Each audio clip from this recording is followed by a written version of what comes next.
Aaron Foster had never seen a storm materialize so quickly. One moment, the sky above the Cascade Mountains had been clear and blue. The next, dark clouds rolled in like an army, bringing with them winds that cut through his 3 layers of clothing like they were paper. "Just my luck," he muttered, securing his camera equipment in his waterproof backpack. The weather report had promised clear conditions, perfect for photographing the elusive mountain fox he'd been tracking for his wildlife magazine feature. Now, fat snowflakes fell with increasing intensity, already accumulating on the rocky path ahead. At this elevation, a sudden storm wasn't just inconvenient, it was potentially deadly. Aaron knew he had perhaps 20 minutes to find shelter before hypothermia became a serious risk. His rental cabin was at least 3 hours down the mountain, and darkness was falling fast. The wind howled, driving ice crystals into his exposed face. Through narrowed eyes, Aaron spotted what appeared to be a fissure in the rock face about 100 yards ahead. Not ideal, but a shallow cave would provide at least some protection from the elements. By the time he reached the opening, his fingers had lost sensation and his thoughts were growing sluggish. Early warning signs he recognized from his survival training. The fissure was larger than it had appeared from a distance, curving away into darkness. Aaron fumbled for his flashlight, relieved when the beam illuminated a dry passageway extending deeper into the mountain. "Hello," he called out, his voice echoing slightly. Caves meant the possibility of wildlife, but the alternative was freezing to death. "Anyone home? Bear? Mountain lion? I'm just passing through." The passageway widened unexpectedly, and Aaron's light revealed something that made him stop abruptly. The rough stone walls transformed into smooth, curved surfaces with an almost metallic sheen. This wasn't natural, it looked engineered. "What the hell?" he whispered, his breath clouding in front of him. As he ventured forward, the temperature rose noticeably. Within 50 paces, he'd gone from freezing to comfortably warm. The passage opened into a circular chamber with a domed ceiling that emitted a soft, ambient light. The space was furnished with curved furniture unlike anything Aaron had ever seen, objects that seemed to hover slightly above the floor, and walls lined with what appeared to be living plants that pulsed with bioluminescence. This was no cave. It was a home or some kind of outpost. "Don't move." The voice came from behind him, melodic but firm. Aaron froze, then slowly raised his hands to show he carried no weapon. "I'm not dangerous. Just seeking shelter from the storm." "Turn around." Slowly. He complied, and found himself face to face with the most extraordinary woman he'd ever seen. She was tall and slender, with features that were almost human but slightly elongated. Her skin was a pale, luminescent green that seemed to shimmer under the ambient light. Her eyes were large, an intense violet color with no visible pupils, and her hair was a cascade of what looked like fine silver filaments that moved slightly, as if suspended in water. She held what he assumed was a weapon, a slender device that hummed with energy. "You're not human," Aaron stated the obvious, surprising himself with how calm he sounded. The woman's head tilted slightly. "And you shouldn't be here." Her English was perfect, though her voice carried an unusual harmonic quality. "This outpost is cloaked. How did you find the entrance?" "I was just looking for a cave," Aaron explained, becoming aware of how cold and wet his clothes were as warmth returned to his extremities. "There's a blizzard outside. I would have died." Something in her expression shifted, curiosity replacing suspicion. "My name is Aaron," he offered, lowering his hand slowly. "I'm a wildlife photographer. I mean no harm." She studied him for a long moment before lowering her weapon. "I am Vela, ecological research specialist of the Lamidian observational team." She paused, seeming to make a decision. "And you were correct. You would have died in this storm. Our sensors indicate it's intensifying."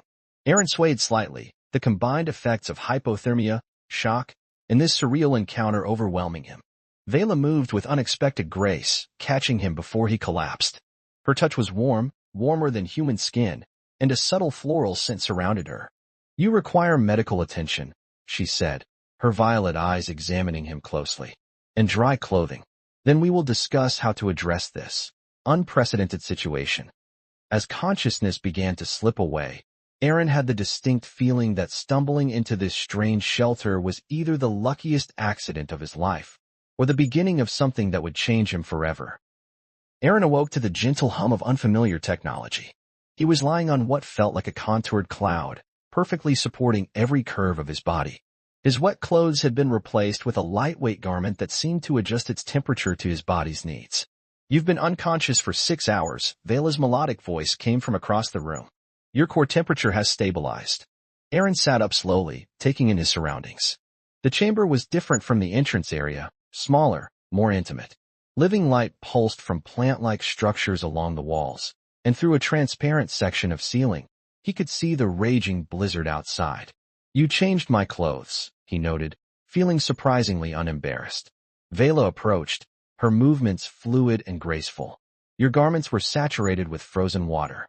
Fatal hypothermia was imminent." She held out a steaming cup. "This will help restore your electrolyte balance." Aaron accepted the drink, their fingers brushing. Her skin was warm and surprisingly soft, not scaly as he might have imagined. The brief contact sent an unexpected tingle up his arm. "What is this place exactly?" he asked after sipping the beverage, which tasted like cinnamon and something unfamiliar yet pleasant. Vela settled onto a hovering chair opposite him. "An observation post. My people, the Lamidians, study evolving worlds. Earth is particularly fascinating. The diversity of your ecosystems is rare in our explorations. And you've been here, watching us. For how long?"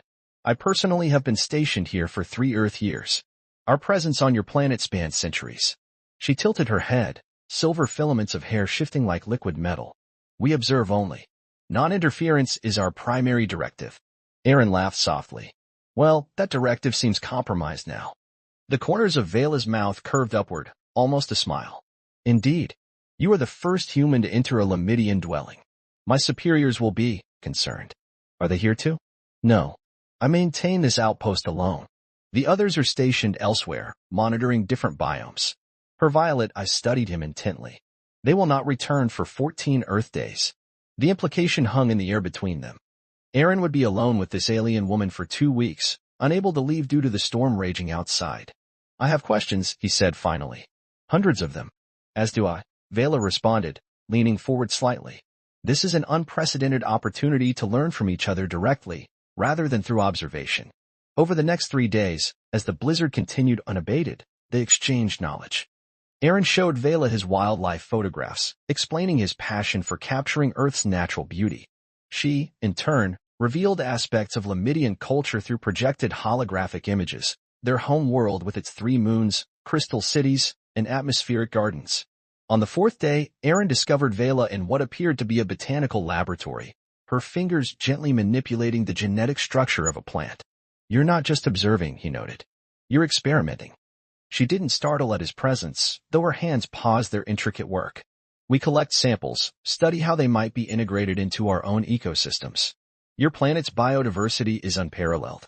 Aaron moved closer, fascinated by the microscopic manipulations projected above her workspace. "Show me." Vela hesitated before motioning him nearer. "Here," she said, guiding his hand with hers. Together they touched the projection, and Aaron felt the strange sensation of molecular structures responding to their combined touch. "It's beautiful," he whispered, acutely aware of her proximity, the subtle floral scent that emanated from her skin, the warmth of her body so close to his. Their eyes met, violet gazing into brown, a moment of connection transcending their biological differences. "Your species has an unusual response to proximity," Vela observed softly, not moving away. "Your pulse has accelerated, pupils dilated." Aaron smiled. "We call that attraction." "Lamidians experience something similar," she admitted, her voice taking on a deeper harmonic quality. "Though we lack the physiological responses you exhibit." "What do you feel, then?" Vela's hand, still touching his, emitted a soft glow that spread up her arm. "This. A bioluminescent response to compatible energy patterns." "You're glowing for me," Aaron said, finding it both alien and intensely intimate. "It appears I am," she replied, looking as surprised as he felt. "This is unexpected." As the storm raged on outside their secluded sanctuary, Aaron realized that in this alien dwelling, far from human civilization, he was experiencing something profoundly new, a connection that defied the boundaries of worlds and species. A week into Aaron's unexpected residence in the alien outpost, the storm outside had transformed into an intermittent threat, occasionally clearing before renewed fury blanketed the mountains again. These brief reprieves offered glimpses of a transformed landscape, mountains sculpted into new forms by wind and snow. "Like your Earth artists," Vela observed as they stood before the transparent wall overlooking the crystalline panorama, creating and destroying, never settling on a final form. Erin nodded, watching how the morning light caught in her silver hair. Nature is the ultimate artist. They had fallen into a comfortable routine. Mornings spent in the laboratory where Vela continued her research, Erin assisting and documenting through his photographer's eye. Afternoons devoted to cultural exchange. He taught her about human art, music, and literature through his tablet's files. She revealed Lamidian history through immersive holographic projections. Evenings had become something else entirely. "Your turn," Erin said as they sat cross-legged on the floor of what he'd come to think of as the living area. Between them lay a small device that projected three-dimensional molecules that could be manipulated to create compounds, a Lamidian educational toy that had become their nightly game. Vela's slender fingers danced through the projection, rearranging atoms with practiced precision. The structure glowed green, indicating a successful creation. "Oxytocin," she announced with a hint of pride. "Your human bonding hormone." Erin laughed. "You've been studying. Your biochemistry is fascinating." Her violet eyes met his. "Especially how emotions manifest physically." "And Lamidians? How do your emotions work?" Vela considered this. "Our emotional responses are more integrated with our conscious thought. Less chemical, more electrical." She hesitated. "Though since your arrival, I've noticed irregularities in my typical patterns." "Good irregularities or bad?" Instead of answering, she extended her hand toward him. "Palm up." "May I?" Erin placed his hand in hers without hesitation. Their physical contact had increased gradually over the days, small touches, brief moments of proximity that neither acknowledged explicitly. This time, when their skin met, the bioluminescent glow spread rapidly up her arm, across her shoulder, and suffused her neck and face with a soft, pulsing light that made her pale green skin appear almost translucent. "This has never happened before," she whispered, seemingly embarrassed. "Not with this intensity." Erin felt his own response, accelerated heartbeat, a warmth spreading through his chest. "What does it mean for your people?" "Deep compatibility. Beyond intellectual or even emotional resonance." Her gaze dropped to their joined hands. "It suggests a harmonic alignment that transcends normal connection protocols." "We would call that chemistry," Erin said softly. "Or maybe something deeper." Vela's free hand reached toward his face, hesitating just before contact. "May I try something? A Lamidian form of connection?" When he nodded, she gently placed her fingertips against his temple. A subtle vibration passed between them, and suddenly Erin felt a whisper of sensation that wasn't his own, a curious mixture of wonder, apprehension, and something that felt remarkably like longing. "Oh," he breathed, understanding dawning. "You can share emotions." "Only with deep compatibility," she confirmed, the glow intensifying. "Erin, this shouldn't be possible between different species." He lifted his own hand to mirror her gesture, touching his fingertips to her temple. "Try to feel what I'm feeling." Her eyes widened, pupils expanding until the violet was just a thin ring around black pools. "It's so intense. Humans feel with such abandon." "Not all emotions," Erin murmured, leaning closer. "Just the important ones." The distance between them disappeared as Erin pressed his lips to hers, an entirely human gesture that Vela received with initial surprise, then evident curiosity. Her skin tasted faintly of honeysuckle, and the bioluminescent glow enveloped them both in a cocoon of soft light. When they finally separated, Vela's expression was one of wonder. "Your human custom of pressing mouths together. Kissing. It creates neural pathways I've never experienced." Erin smiled. "That's a very scientific way of saying you enjoyed it." "I did," she admitted, the glow pulsing with her words. "Though I believe practice would improve the experience." "That," Erin said, drawing her closer again, "is one human custom I'm very happy to demonstrate repeatedly." As night fell outside their sanctuary, the boundaries between their worlds seemed to dissolve, replaced by a new universe built for two, one where differences in biology and origin became simply variations on the theme of connection, each discovering in the other something profoundly new yet somehow deeply familiar. The mountain sky had cleared to a crystalline blue when Vela's communication device emitted a series of melodic tones. Erin watched her face shift from contentment to alarm as she absorbed the message. "The research team is returning early," she said, her usual composure fractured. "They'll arrive tomorrow morning."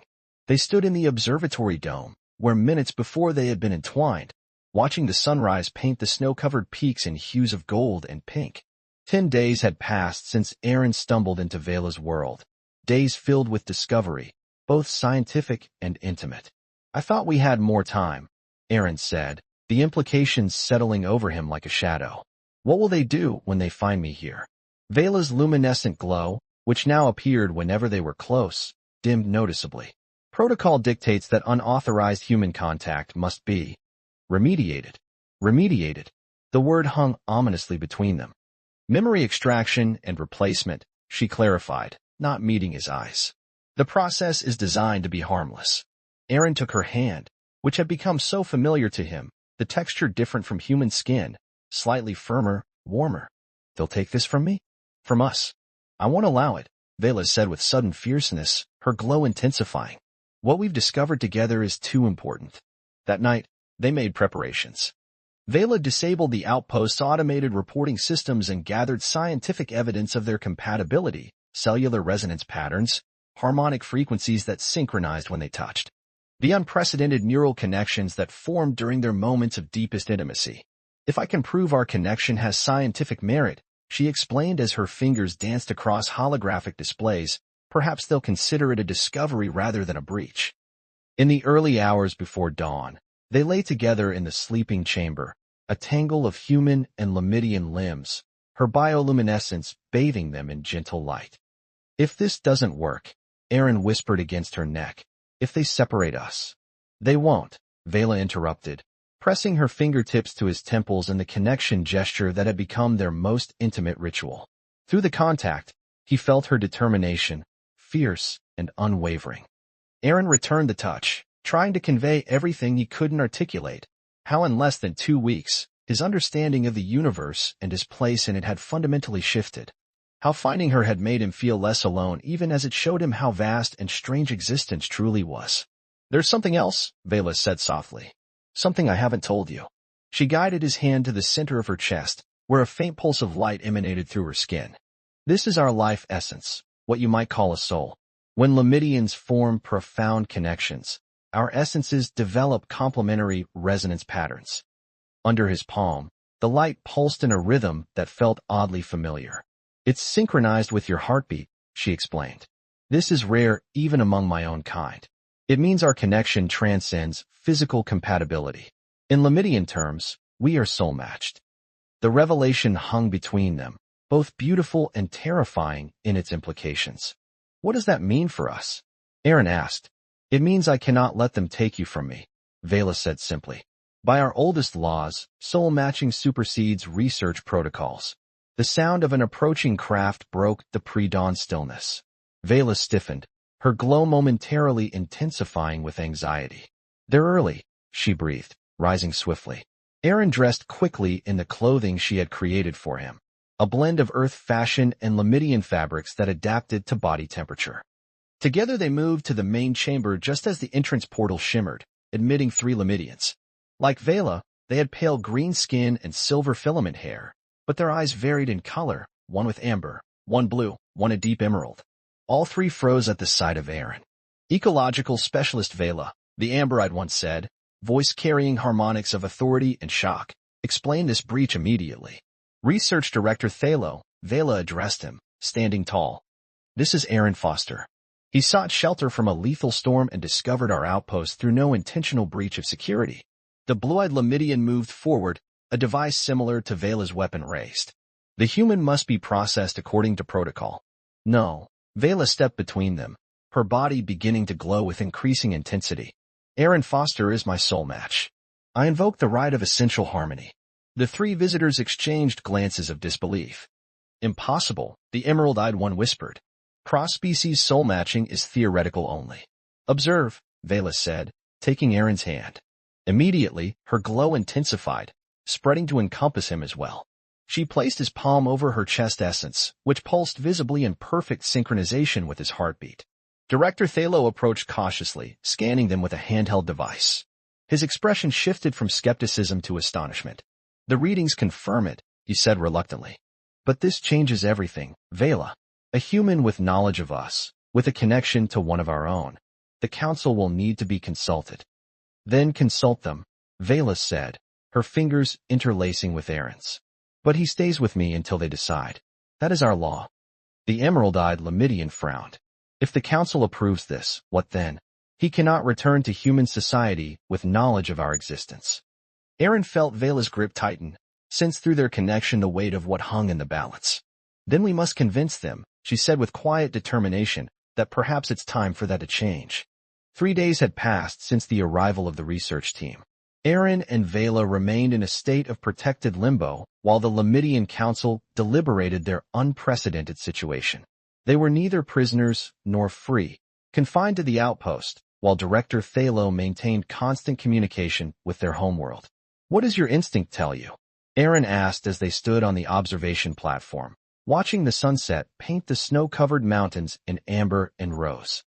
His arm circled Vela's waist, her familiar glow warming the space between them. The council is divided, she admitted. Some see opportunity in controlled first contact.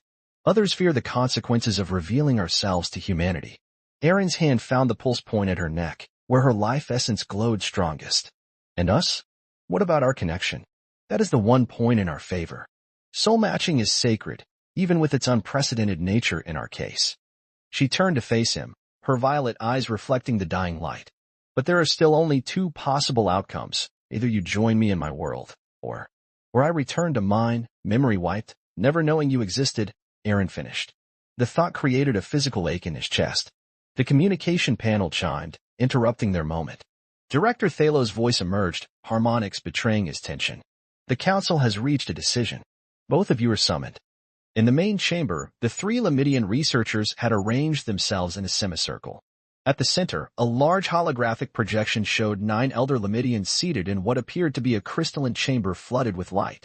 The central figure, distinguished by elaborate silver markings on her green skin, spoke first. Aaron Foster of Earth. You stand before the Lamidian High Council in unprecedented circumstances. Aaron straightened, conscious of Vela beside him, her presence both comforting and a reminder of everything at stake. We have studied the evidence of your soul match with ecological specialist Vela. Our most ancient laws forbid the separation of matched essences. Yet your existence challenges our fundamental directive of non-interference with developing worlds. Respectfully, Aaron addressed the council. Perhaps that directive needs reconsideration. Your people have observed humanity for centuries while we fumbled toward understanding the universe alone. A murmur passed through the council members. You propose revealing our existence to humanity? Another elder asked. I propose a beginning, Aaron clarified. Controlled, intentional contact rather than secrecy. Humanity is reaching further into space each year. Eventually, we'll discover you anyway. Wouldn't it be better on your terms? Vela stepped forward, her glow intensifying with emotion. Esteemed council, I submit that Aaron Foster represents the ideal first ambassador. He understands both our worlds now. Through him, we could establish a foundation for future relations. The council conferred among themselves in rapid, musical tones too complex for Aaron to follow. Finally, the central elder spoke again. We offer a compromise. Aaron Foster may retain his memories and knowledge of our existence under strict conditions. He will serve as an unofficial liaison, preparing selected humans for eventual contact. However, he cannot reveal our presence without council approval. Aaron felt hope surge within him. And Vela? Our connection? The elder's expression softened slightly. Soul matches cannot be separated without grave consequence. Ecological specialist Vela has requested reassignment to our deep space research vessel, which will maintain Earth orbit. You would be permitted to join her there periodically, though you must maintain a presence on Earth as our liaison. A life between worlds, Aaron whispered, looking at Vela. Through their connection, he felt her mixture of relief and uncertainty. This is not a decision to make lightly, the elder cautioned. The path we offer is neither easy nor certain. When has love ever been either of those things? Aaron replied, taking Vela's hand. 3 months later, Aaron Foster stood at the edge of the same mountain clearing where he had once sought shelter from a blizzard. The spring thaw had transformed the landscape, melting snow revealing new growth beneath. His camera captured the rebirth of the wilderness, images that would form part of his award-winning nature series. To anyone observing, he appeared to be a solitary figure in the wilderness. Only he could see the shimmer in the air that signaled the cloaked shuttle waiting to take him to the orbiting research vessel, to take him home to Vela. That night, as Earth rotated slowly beneath them, Aaron floated in zero gravity with Vela in the observation dome of the vessel. Her bioluminescence painted patterns across his skin as they moved together in the intimate dance they had perfected across biological differences. "Regrets?" she asked later, her fingertips at his temple, sharing the contentment that flowed between them. "None," he answered truthfully. Though explaining my new consulting job with an international research organization to my editor was interesting. Vela's laugh carried the harmonic overtones he had come to love. "The first of many creative explanations, I imagine." "Worth it," Aaron said, drawing her closer. Around them, stars glittered, no longer distant and unreachable, but waypoints in a universe that had suddenly expanded to include possibilities he had never imagined. Below them, Earth turned, oblivious to the changes coming.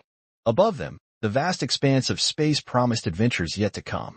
In between them, the impossible connection that had begun in a storm continued to glow, bridging worlds that had always been destined to meet.